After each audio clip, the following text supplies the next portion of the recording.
উত্তাল সমুদ্রের ঢেউয়ের সঙ্গে মিশে আছে লাখ লাখ রোহিঙ্গার নানা অনুভূতির গল্প।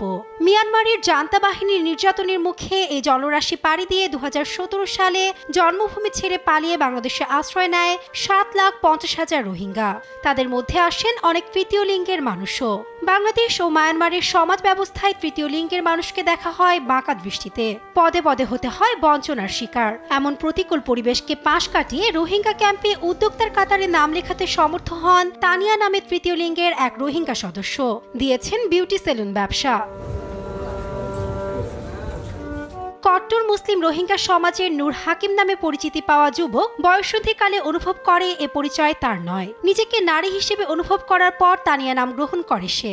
ভাইদের থেকেও আলাদা মনে করে নিজেকে, কিন্তু পরিবার তার নতুন পরিচয় প্রত্যাখ্যান করে। স্থানীয়ভাবে হিজড়া সম্প্রদায়ে অন্তর্ভুক্ত হওয়ায় নিজের পায়ে দাঁড়ানোর সংগ্রামে নামে তানিয়া।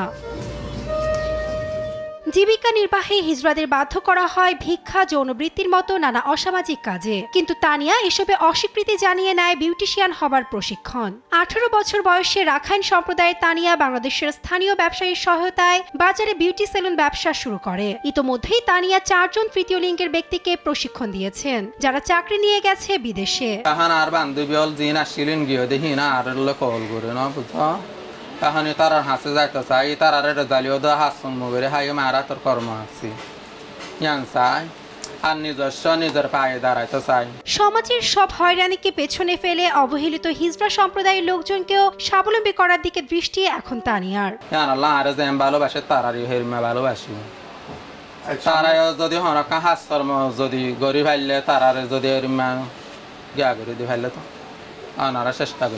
তাদের প্রতি সমাজের দৃষ্টিভঙ্গি পরিবর্তন হলে মানুষ হিসেবে মাথা উঁচু করে দাঁড়ানো আরো সহজ হবে বলছেন তানিয়া। নিউজ ডেস্ক, দেশ টিভি।